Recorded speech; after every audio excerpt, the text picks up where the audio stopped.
Kemudian positif ya? Positif, rutinitas. Bahkan saya tanya teman-teman, Sabtu Minggu beliau masih memiliki aktivitas PKL, UMKM itu masuk. Artinya dua faktor ini yang menentukan pertumbuhan ekonomi Dompu. Jiwa sportivitas ini kita arahkan ke hal-hal yang positif. Ya.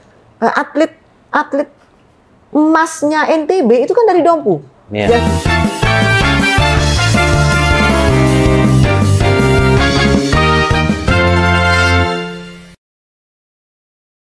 Selamat datang di podcast Kominfo yang merupakan program inovasi pemerintah daerah Kabupaten Dompu yang bertujuan sebagai sarana media informasi dalam menyebarkan informasi baik program dan kegiatan pembangunan di lingkup pemerintah Kabupaten Dompu pada masyarakat.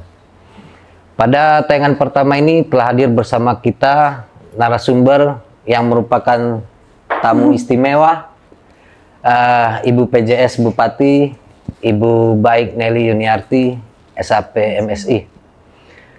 Pada kesempatan ini kita akan berbincang santai bersama beliau mengenai membangun wirausaha muda dan pengembangan potensi daerah bersama Ibu PJS Bupati. Selamat sore Ibu. Selamat sore. Kabar baik ya? Alhamdulillah. Alhamdulillah. Karena saya dengar juga Ibu baru sampai di Kabupaten Dompu. Betul. Dan saya ikuti, memang Ibu termasuk salah satu pimpinan yang viral ya, dalam artian ya Kemudian positif ya? positif, rutinitas. Bahkan saya tanya teman-teman, Sabtu Minggu beliau masih memiliki aktivitas ataupun agenda yang banyak selama memimpin di Kabupaten Dompu. Dan juga mungkin bisa disampaikan pada kesempatan ini kepada masyarakat khususnya Kabupaten Dompu yang mungkin belum mengenal Ibu secara pribadi, secara personal, baik untuk pengalaman hidup yang bisa membentuk karakter Ibu serta mendukung karir Ibu selama ini. Nah ini pertanyaan sulit ini yang pertama. Ya. Karena perkenalan diri ya. Kalau perkenalan diri, saya adalah perempuan yang lahir di desa, besar di desa. Artinya saya lahir di Penujak namanya ya, di Kabupaten Lombok Tengah, Kecamatan Praya, Praya Barat ya. Tahun 76. Saya belajar membaca itu di TK itu di Kecamatan Pujut di Sengkol. Kemudian saya melanjutkan kelas 1 sampai kelas 3 itu di Kecamatan Jonggat. Nah, dari kelas 3 sampai kelas 4 baru masuk Kota Praya. Ya. Nah, SMP baru di SMP 2 Mataram, kemudian SMA di SMA Penan. Melanjutkan kuliah di Bandung, kemudian S2-nya di UGM. Penempatan pertama, penugasan saya di Kabupaten Bima, alhamdulillah.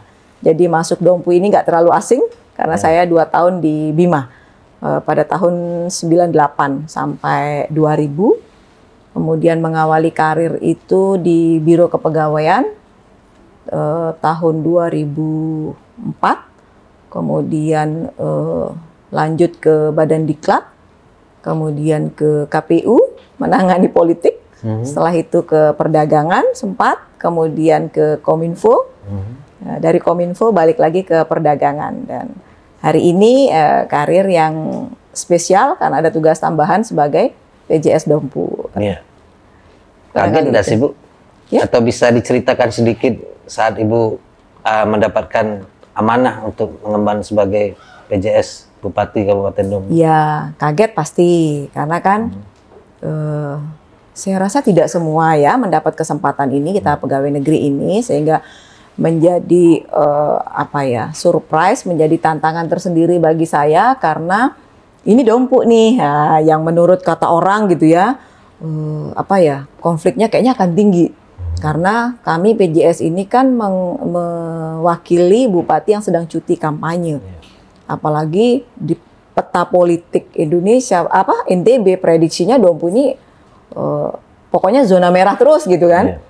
Tapi setelah saya di sini hampir 2 bulan, alhamdulillah ya, ternyata masyarakat Dompu sadar tentang pilkada damai dan hampir tidak ada riak-riak yang membuat kami harus mengambil tindakan-tindakan segera terkait dengan pilkada. Karena memang tugas kami sebagai PJS itu kan istilahnya 2 ya. Satu mengenai term-tipnya pilkada, kemudian yang kedua mengenai netralitas ASN. Dan dua hal ini kalau terkait pilkada itu kami rasa alhamdulillah masih aman dan terkendali, dan ini yang kami sampaikan di rapat dengar pendapat Komisi 2 DPR RI kemarin. Nah, jadi Dompu ini bukan, kalau pilkadanya insya Allah aman dan terkendali, seperti itu. Saya ingin bertanya mengenai Kabupaten Dompu secara umum kepada Ibu PJS Bupati, baik dari sisi fisik maupun ekonomi dan sosial budayanya. Walaupun memang kita ketahui relatif singkat, selama kurang lebih hampir 2 bulan. 2 bulan Ibu memimpin, tapi saya lihat aktivitasnya bahkan dari sampai kecamatan yang paling ujung pun udah Ibu daki gitu kan. Ya. Kalau berbicara Dompu ya Mas ya, Masya Allah ya, amazing sih, apa ya bahasa saya ya, luar biasa sekali, dan gak bisa saya ucapkan. Tinggal PR kita gimana nih mau diapain nih, potensi yang luar biasa ini gitu kan. Saya dengan teman-teman datang itu langsung sehelonya Tambora. Artinya kalau kota kami mungkin karena saya dari provinsi sudah biasa keluar masuk Dompu, Bima, wilayah-wilayah kabupaten, tapi yang kecamatannya kan kami jarang. Nah jadi begitu sampai sini langsung sehelo Tambora, menyusuri terus sampai HUU, Lakei, kemudian apa namanya Hodo, kemudian terakhir kami ke Nisapudu. Nah ini saya sampaikan ke teman-teman karena memang kami ingin masyarakat itu tahu bahwa ini loh ada yang cantik di Dompu. Nah, karena kami dari Lombok ya, jadi ngelihat pariwisata itu sangat mendatangkan ekonomi kreatif yang luar biasa bagi masyarakat, sehingga saya melihat Dompu ini kenapa tidak gitu ya, dengan potensi pariwisatanya yang luar biasa, harus ada sektor lain yang mempengaruhi atau pertumbuhan ekonomi masyarakat. Itu secara pariwisata, secara ekonominya, secara sosial budayanya, alhamdulillah. Dompu ini punya historical telling yang sangat luar biasa dengan Tamboranya. Kemudian riwayat-riwayat situs-situs yang ada di HUU. Bahkan barusan ini saya sempat mampir ke salah satu keluarga yang pada zaman dahulu itu menjadi tokoh agama, Syekh Madali. Nah, saya melihat saya baru ngomong sama Kasubag Protokol. Ini saya merasa vibe Dompu zaman dahulu itu kerasa.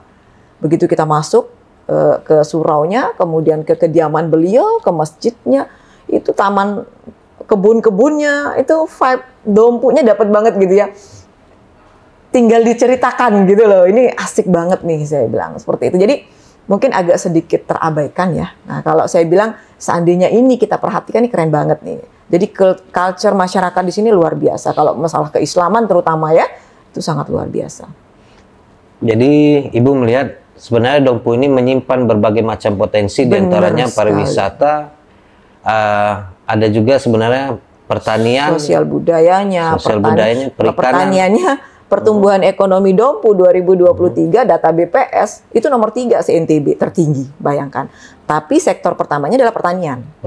Nah, kita ingin menyentuh yang sektor kedua, akomodasi, makan dan minum. Ini adalah ekonomi kreatif, industri kreatif. PKL, UMKM itu masuk. Artinya dua faktor ini yang menentukan pertumbuhan ekonomi Dompu. Kalau pertanian mungkin sudah dengan program unggulannya Pak Bupati. Nah, yang kedua ini kita berharap akan masuk sebagai sektor unggulan juga, supaya semakin menggenjot ekonomi masyarakat, seperti itu. Aspek strategis yang perlu dikembangkan di Dompu menurut pandangan Ibu yang tadi salah satunya mungkin dari sektor pariwisata, dan saya lihat juga dari aktivitas Ibu mendorong terwujudnya mall pelayanan publik. Iya, sebenarnya kalau sektor pariwisata sangat luar biasa. Kemarin saya menyebut Nisapudu tuh Maldives-nya kita lah. Kalau pernah buka Maldives itu di Google lihat gambarnya, saya yakin Nisapudu lebih bagus gitu kan. Ini kata kita yang punya nih, tapi benar, kita harus objektif, memang lebih bagus. Tinggal bagaimana pengembangan. Nah, kalau tadi terkait dengan wisata pertanian, kalau pertanian kan kita sudah produksi terbesar ya untuk jagung. Tinggal yang harus kita gandeng adalah hilirisasi. Karena program Pak Prabowo pusat sekarang itu adalah hilirisasi dan industrialisasi. Nah, potensi yang besar Dompu ini harus sudah masuk atau memikirkan konsep industrialisasi atau hilirisasi yang dimaksud oleh Pak Presiden. Supaya program itu nyambung, link dengan pusat dengan daerah itu nyambung, seperti itu. Mungkin bisa ditambahkan sedikit Ibu mengenai mall pelayanan publik ya. Bagaimana progresnya serta tujuan dibangunnya mall pelayanan publik ini? Alhamdulillah ya, jadi ternyata kita sebenarnya pemerintah ingin tujuan mall MPP ya, mall pelayanan publik ini adalah untuk memudahkan masyarakat dalam sektor pelayanan publik. Jadi masyarakat kita tinggal menuju ke satu tempat, apa yang dia butuhkan itu ada di sana. Ya sama seperti kita belanja ke mall kan, satu mall besar apapun yang kita butuhkan ada di sana. Nah kami berharap dengan MPP ini masyarakat kita itu akan semakin mudah untuk terlayani. Sebagai salah satu contoh, ternyata teman-teman masyarakat di Dompu kalau mau buat paspor harus ke Bima. Jadi kami ingin imigrasinya yang ada di Dompu. Karena itulah dengan adanya MPP ini, alhamdulillah yang sudah diinisiasi oleh Pak Bupati ya, kebetulan pas di saya finishing selesainya gitu ya. Beliau sudah bangun pondasi, kalau seperti rumah, maka finishingnya di saya yang 2 bulan kemarin, dan insya Allah besok kita akan soft launching dengan beliau sebagai Pak Bupati gitu ya.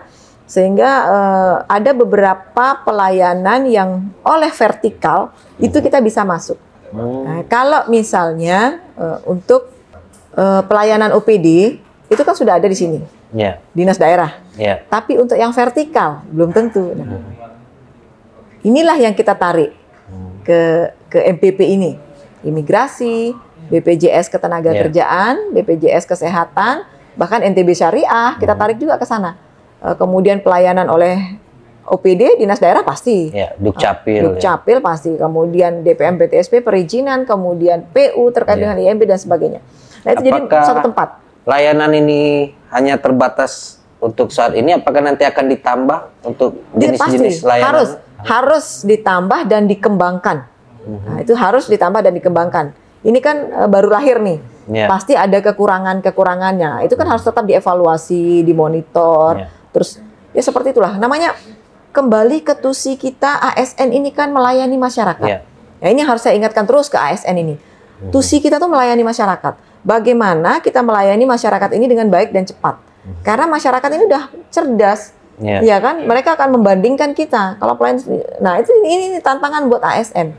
Nah inilah kenapa kemudian MPP ini lahir sebagai perwujudan kita untuk memfasilitasi pelayanan kepada masyarakat, memberikan pelayanan yang baik dan benar dengan ruang yang nyaman, yang bagus, seperti itu. Dan mungkin pada kesempatan ini Ibu bisa menyampaikan apa sih saran pertimbangan yang harus dilakukan oleh Pemda terkait kebijakan dalam mengembangkan produk lokal itu agar bisa mampu go internasional. Iya, sebenarnya ya kalau untuk regulasi, pemerintah Kabupaten Dompu itu sudah mengeluarkan regulasi tentang produk lokal. Artinya pemerintah daerah sudah mengambil kebijakan yang membela produk lokal itu. Dan ini sejalan dengan provinsi, dengan programnya juga regulasinya, bela beli produk lokalnya. Artinya ada keberpihakan terhadap UMKM kita. Nah tinggal yang terpenting itu adalah marketing.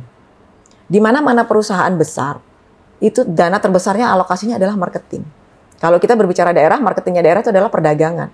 Sejauh mana kita sudah dinas koperasi, industri sudah menggeber UMKM kita untuk memproduksi, untuk merangsang, untuk melatih, untuk membina. Nah, marketnya gimana? Kan tidak mungkin mereka sendiri. Disitulah peran pemerintah. Bagaimana kemudian memberi ruang-ruang terhadap produk-produk lokal UMKM ini. Kalau regulasinya sudah, implementasinya bagaimana? Nah, saran kami, kalau bisa ada kebijakan-kebijakan daerah itu lebih memprioritaskan penggunaan produk-produk lokal kita. Seperti itu. Baik, mungkin agar lebih santai kita bisa seluput kopinya dulu, Ibu. Terima kasih. Ini yang paling khas nih, Tambora nih. Kopi Tambora.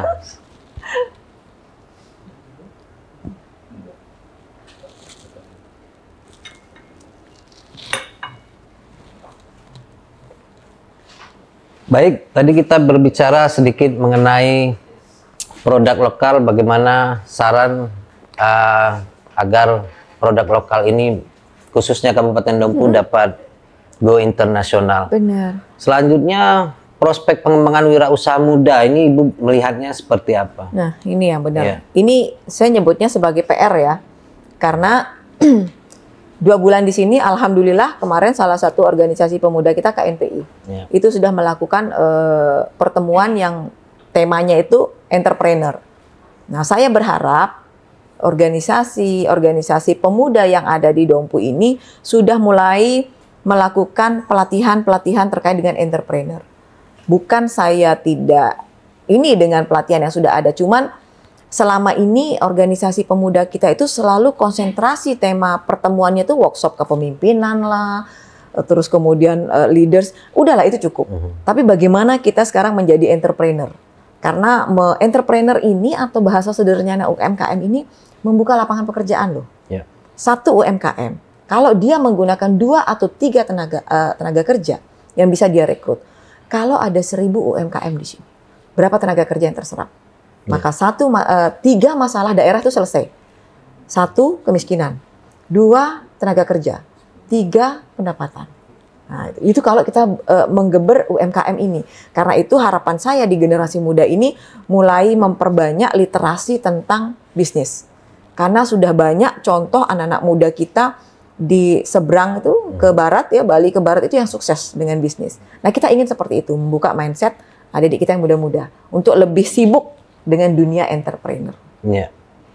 Sekarang ini juga berkembang adanya konsep kewirausahaan digital, di mana kewirausahaan digital ini lebih bertumpu dalam pemanfaatan teknologi, bahasanya transformasi digital dari selama ini konvensional ke modernisasi dan penggunaan peralatan IT dalam pemasarannya. Bagaimana pandangan Ibu? Itu yang saya bilang, kalau zaman dahulu kita mau jualan tuh harus punya toko. Ya. Kalau sekarang kita tinggal punya email aja, buka di Shopee, buka di Tokopedia, di web, dimanapun, dan nggak perlu produk. Tinggal kita ngambil punya teman, saya jualin ya. Punyalah kita toko, punyalah kita produk, ya kan? Segampang itu orang berbisnis sekarang. Tapi sejauh mana minat anak-anak muda untuk menggeluti itu? Karena kalau nggak dimulai ya nggak bisa. Karena kita jangan melihat orang yang sudah sukses, tapi perjalanannya yang harus kita pelajari. Perjalanan seorang itu menjadi sukses itu seperti apa? Jangan lihat pas suksesnya saja. Yang dipelajari adalah langkah-langkah mereka, jatuh bangun mereka itu seperti apa. Supaya kita menjadi pelaku usaha atau entrepreneur muda yang sukses. Berarti Ibu melihat peran teknologi di sini sangat berperan penting. Dan bahasa saya sih, ya memang harus dikuasai. Wajib hukumnya itu. Kalau enggak, kita akan tergerus dengannya. Iya kan? Kita mau jual produk pertanian kita juga, kenapa nggak pakai e-commerce? Kita mau jual apapun yang ada di sini. Mau jual travel, pariwisata juga kita pakai e-commerce. Ya kan? Hari gini nggak pakai itu ya repot. Mau kemana kita cari brosur? Kalau itu kita diam di tempat, informasi kita udah sampai ke luar dunia, ke segala macam penjuru. Seperti itu. Baik, mungkin kita sedikit kembali ke pariwisata, Ibu. Tadi Ibu sudah mengunjungi banyak tempat di wilayah Kabupaten Dompu yang saya pribadi sendiri belum pernah saya kunjungi gitu kan. Seperti misalnya potensi Pantai Leke. Ibu melihatnya mungkin ada yang bisa dikembangkan sehingga Pantai Leke ini bisa memiliki dampak yang lebih luas khususnya bagi Kabupaten Dompu. Leke ini agak sedikit berkesan di saya ya, karena pada penugasan saya yang pertama tahun 98 di Bima itu kalau saya mau pesiar tuh saya harus pesiar ke Leke.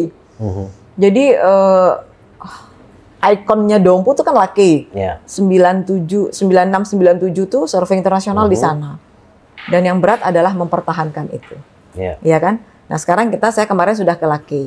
Nah di sana sudah ada beberapa intervensi pemerintah, termasuk pihak swasta seperti STM. Saya lihat sudah membangun jogging track. Tinggal bagaimana kita teman-teman pelaku pariwisata menjaga itu. Karena pariwisata itu tentang rasa aman, nyaman, bersih, gitu kan? Nah kemarin itu ya ini koreksi untuk kita bersama ya. Sayangnya ada bangunan-bangunan fisik yang kurang estetik saya melihat. Nah ini mungkin PR kita bersama bagaimana menjaga Leke ini supaya sesuai dengan standar internasional kalau memang kita berbicara tentang objek internasional. Seperti itu. Harus ada satu kata masyarakat, pelaku usaha pariwisata, kemudian pemerintah. Nah tentu kita berharap Pogdarus ini harus sudah aktif. Berarti Ibu melihat bahwasannya potensi Leke ini masih bisa untuk dikembangkan lebih jauh ya? Sangat. Bagaimana dengan objek wisata alam savana Tambora? Ya apalagi itu. Jadi saya kemarin ke Tambora itu paket lengkap. karena kita bisa ngerasakan off-roadnya, kita bisa merasakan trekkingnya, kita bisa melihat savananya, kita bisa melihat Edelweissnya, lengkap. Bahkan turun sedikit kita dapat laut. Nah, iya kan? Nah, jadi gunung, laut dapat, bukitnya dapat, savananya dapat, sangat lengkap. Tinggal bagaimana kita membranding. Nah, selama ini pusat sudah mengasih kebijakan dengan Tambora menyapa dunia. Nah, mungkin kita perlu terapi yang sedikit berbeda, treatment yang sedikit berbeda. Karena jangan hanya seremonial kalau saya berharapnya, tapi ada event-event besar yang melibatkan banyak orang yang akan melihat dan mengunjungi Tambora. Itu harapan kita. Dan catatan TNGT 1 tahun itu sekitar 200 orang yang naik ke Tambora. Tinggal kita bagaimana membranding ini dengan paketnya yang lengkap itu. Hokdo itu kami kemarin dapat lumba-lumbanya. Itu keren banget. Nah, itu bagaimana ngejualnya? PR kita di sana belum ada sinyal. Sinyal? Iya, kemarin kita ke sana tuh tantangan terbesar kita. Gimana kita mau say hello dengan dunia kalau sinyalnya aja nggak ada gitu kan? Kemudian belum ada, sudah ada atau belum lengkap bahasa saya, pilihan tempat penginapan. Akomodasinya. Nah, kalau itu sudah banyak, pengunjung banyak, yakin kita, masyarakat kita akan banyak menggerakkan ekonomi di sekitar sana besok. Ya, baik. Jadi Ibu melihat potensinya sangat luar biasa, cuma ada diolah dan sarana prasarananya bisa sedikit dilengkapi begitu ya.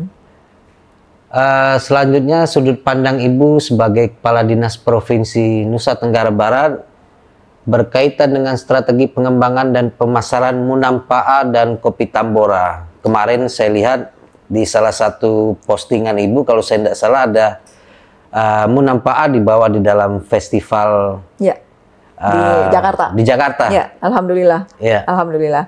Jadi memang Munampaa ini tenun yang sangat khas sekali.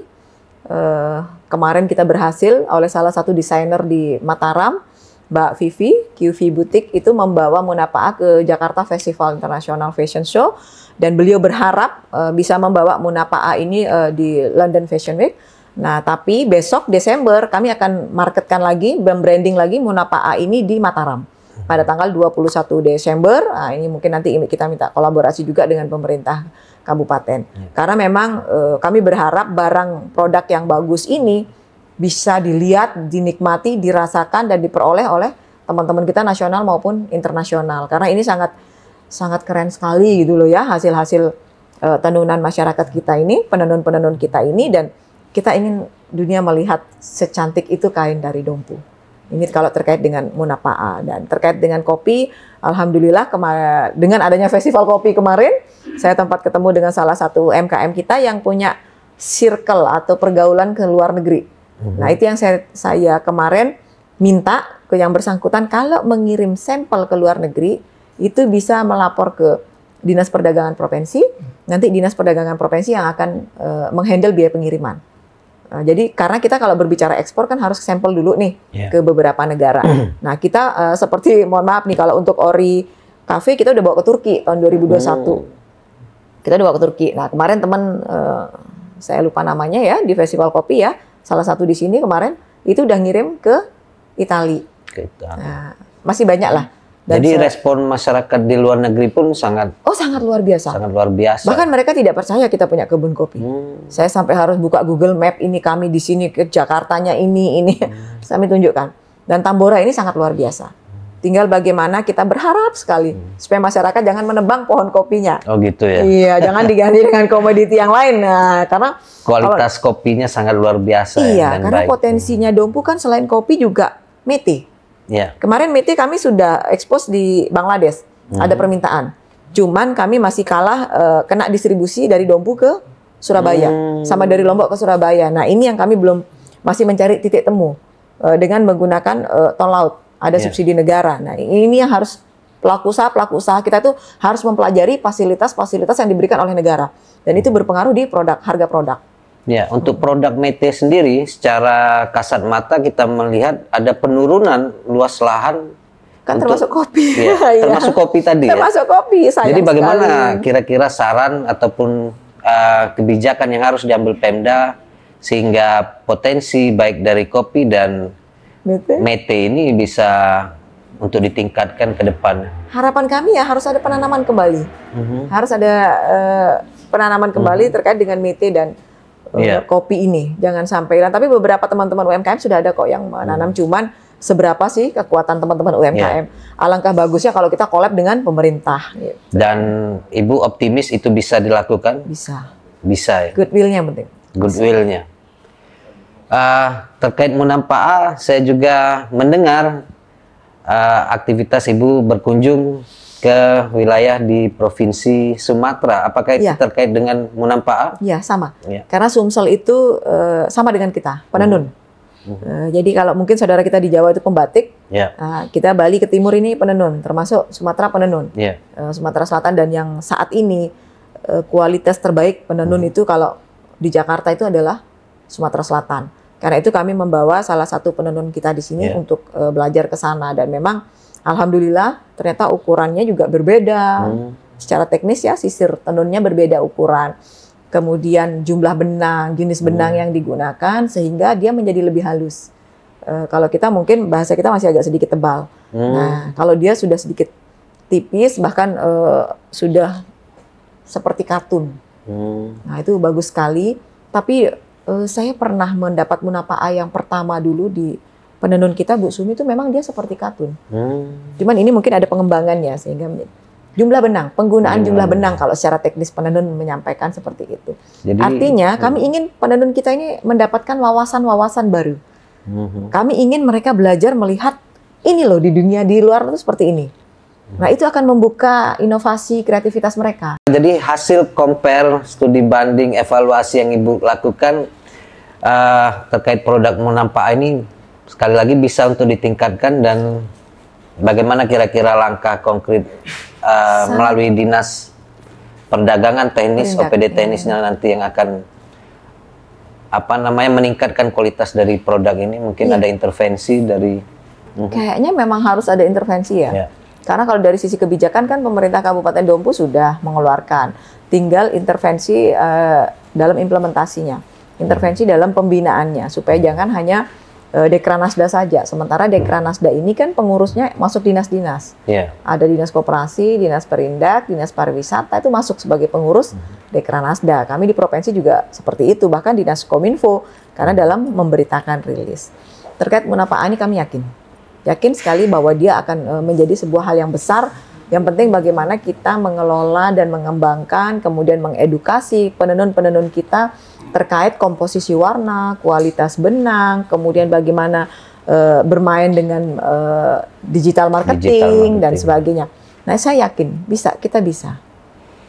Ya, bagaimana pandangan Ibu terkait di Kabupaten Dompu ini finansial fiskal keuangannya yang cukup terbatas, apalagi banyak upaya ini kan tentu saja membutuhkan, selain komitmen yang Ibu sampaikan, membutuhkan anggaran. Apakah nanti setelah Ibu kembali menjabat sebagai Kepala Dinas Perdagangan, apakah ini juga akan menjadi komitmen dan langkah-langkah Ibu selanjutnya ke depan? Iya, terima kasih sekali. Jadi kita tidak boleh pesimis dengan keterbatasan fiskal. Segala cara banyak jalan menuju Roma, bahasa saya mah. Dan alhamdulillah kemarin kami komunikasi dengan BI dan langsung saya ditelepon oleh Bu Deputi BI bahwa beliau akan memberikan bantuan alat tenun. Nah, ini sudah kami komunikasikan dengan Kepala Bidang Perindak di Dompu untuk segera menindaklanjuti. Artinya kalau misalnya daerah tidak punya, masih ada jalan-jalan yang lain untuk kita mengembangkan itu. Begitu juga dengan kalau kita ingin fashion show dan sebagainya, membawa Munampaa keluar, kita sudah punya desainer-desainer. Dan intinya adalah bukan hanya semata tentang fiskal, tapi bagaimana kita berkomunikasi dan berkolaborasi dengan banyak pihak. Itu yang penting. Karena tidak mungkin kita akan sukses sendiri, itu nggak ada ceritanya. Kita harus berkolaborasi dengan banyak pihak. Dan saya yakin dunia swasta, investor yang ada di Dompu siap membantu dan mengembangkan selama itu terkait dengan pemberdayaan masyarakat. Jadi komitmen Ibu untuk terus mendorong produk Insya Allah Dompu pasca. Ya, karena kan saya provinsi, jadi mesti melihat seluruh kabupaten kota, dan insya Allah Dompu menjadi prioritas ya. Makanya alhamdulillah tadi di BI juga udah dapat alokasi kita. Terima kasih sekali ke pihak BI. Nah, mungkin semalam kita komunikasi juga dengan STM untuk melihat lagi seperti apa pembinaan dia terkait dengan tenun ini. Begitu juga dengan perdagangan. Nah, kita ingin, karena sama seperti PT Aman yang sudah jalan ya di Sumbawa, itu selalu mensupport. Nah, jadi kita juga akan nanti istilahnya nodong. Ayo, STM mana nih binaannya? Tinggal kita komunikasi dan kolaborasi saja seperti ini. Baik, kolaborasi dan komunikasi. Iya. Baik, mungkin bisa ditambahkan Ibu bagaimana Ibu melihat konektivitas dan aksesibilitas transportasi menuju beberapa objek wisata utama yang ada di Kabupaten Dompu, seperti tadi Ibu jelaskan, ada objek wisata Savana Tambora. Bagus, Om. Ya. Pertanyaannya bagus nih. Jadi sebenarnya kan banyak orang bingung nih ke Dompu tuh caranya gimana gitu kan. Jadi kalau kita melihat Tambora, kemudian Hokdo, Nisapudu, Lakei, Hiu Paus bahkan itu sebenarnya adanya di Dompu. Nah, selama ini kan orang selalu melihat Hiu Paus itu jangkauannya dari Sumbawa. Iya. Dari kota Sumbawa ke Labuan Jambu, kemudian ke bagannya itu kan, bagan hiunya. Padahal sebenarnya dari Dompu lebih dekat. Dari Hokdo itu kita ke bagan Hiu Paus itu 30 menit. Dan jalannya dari kota Dompu sampai ke objek-objek tersebut sangat bagus. Sangat bahasa saya mulus, bagus lah gitu ya. Tinggal kalau wisatawan dari luar itu adalah mencari direct flight menuju Bandara Bima. Misalnya dari Bali kah, kemudian atau dari Mataram, dari Bizam. Nah itu, jadi kalau via plane darat, nah itu harus menuju Bandara Bima dulu. Dari Bima baru ke Dompu, kemudian ke beberapa objek tersebut. Itu sebenarnya aksesnya sangat bagus sekali.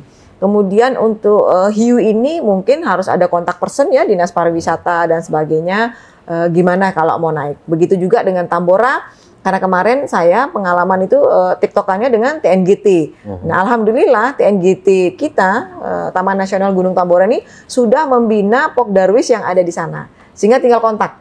Nanti ada nomor kontaknya, bisa di ini. Jadi sudah sangat bagus.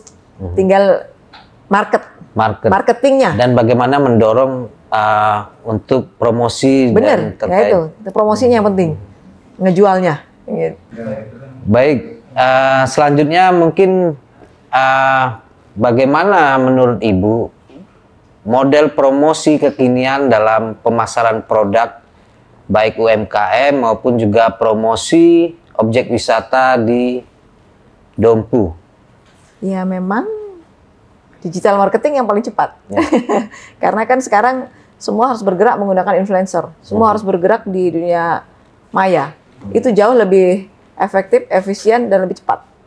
Jadi memang harus berani kita, kalau bisa nih saran, Dinas Pariwisata tuh mengendorse influencer nasional. Nah, harus berani, lempar dulu ke pasar menggunakan salah satu influencer, karena ya era digital sekarang ini kan, ya seperti itu. Kemudian yang berikutnya, yang perlu sekali kita dalam promosi ini sebelum bergerak adalah bagaimana daerah menjadikan produk UMKM dan pariwisata ini menjadi program unggulan. Dan itu harus didukung dengan dokumen-dokumen perencanaan daerah. Seperti itu. Jadi tidak mungkin kita pemerintah daerah speak tapi dokumennya tidak berbicara tentang itu. Nah, seperti itu. Jadi semuanya harus bersinergi. Baik itu dari regulasi sudah, tapi dari perencanaan masuk tidak. Kemudian implementasinya ke OPD-OPD yang mengampu bagaimana. Nah, seperti itu. Jadi memang kolaborasi antar OPD. Karena ini kan pariwisata bukan hanya tentang Dinas Pariwisata. Tapi kok Kominfo masuk, kemudian Perindak masuk, Koperasi Infrastruktur masuk, semua masuk. Jadi itu yang saya bilang, dokumen rencana pembangunan daerahnya ya harus menyentuh sektor itu juga, seperti itu. Berarti dokumen baik DED dan lain sebagainya harus didorong untuk lebih berbicara selain sektor pertanian. Supaya masyarakat kita ada sektor lain pilihannya. Kalau kita berbicara tentang ekonomi masyarakat. Nah, kalau kita sudah berbicara dokumen daerah, maka pusat itu kalau sudah link itu enak. Karena pusat akan menurunkan anggaran atau programnya itu dengan melihat dokumen perencanaan daerah. Kalau misalnya sekarang Kementerian Pariwisata akan memberi support sarana, tapi kita tidak di dokumen kita tidak berbicara tentang pariwisata, maka Kementerian Pariwisata tidak akan menggelontorkan gitu. Mungkin pertanyaan terakhir, Ibu, seberapa puas sih Ibu merasakan selama 2 bulan kepemimpinan ini, atau adakah PR yang sebenarnya Ibu pengen laksanakan tapi karena keterbatasan waktu akhirnya yang menjadi Iya. Kalau puas sesuai dengan SK penugasan ya alhamdulillah. Terkait dengan Tramtip Pilkada dan netralitas ASN, saya bersyukur bahwa ASN di Dompu masih netral, kemudian Tramtipnya juga terkait pilkada aman dan terkendali. Tapi yang menjadi PR saya, Tramtip masyarakat, terutama anak-anak kita.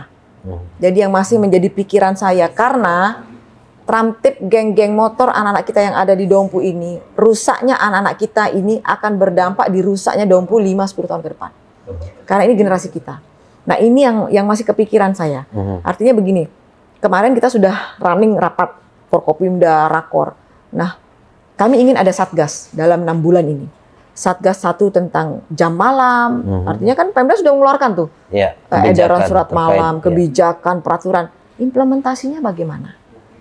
Nah, kemudian yang kedua, bagaimana pendampingan terhadap anak-anak kita yang sudah kena ini? Nah, ini kan tidak bisa semalam selesai pendampingannya. Terus terpantau minimal 6 bulan. Kemudian harus ada ruang-ruang atau tempat kreatif untuk anak-anak muda kita. Jadi di mana ruangnya itu harus kita siapkan. Anak-anak muda ini, karena ternyata anak-anak kita di Dompu ini jiwa bertarungnya itu tinggi. Nah, kami ingin jiwa-jiwa sportivitas ini kita arahkan ke hal-hal yang positif. Atlet emasnya NTB itu kan dari Dompu, yang Kempo. Nah, kami ingin anak-anak kita ini kearahkan ke sana. Nah, itulah menjadi PR daerah saya merasa. Dan harus segera dikawal betul kondisi ini. Jadi barangkali itu. Kalau yang lainnya, alhamdulillah Dompu on the track gitu ya.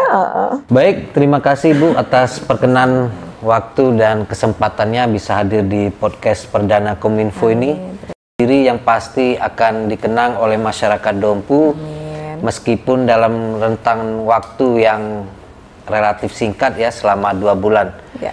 Baik pemirsa, pada kesempatan ini saya juga ingin berterima kasih kepada Dinas Perindustrian dan Perdagangan Kabupaten Dompu. Kolaborasi dan kerjasamanya mampu menghadirkan podcast ini di tengah masyarakat Kabupaten Dompu.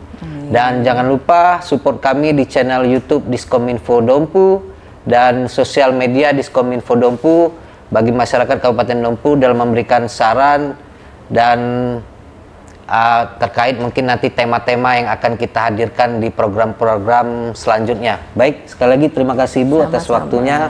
Baik, kita akhiri. Wassalamualaikum warahmatullahi wabarakatuh. Jangan lupa seruput kopi, seruput beritanya.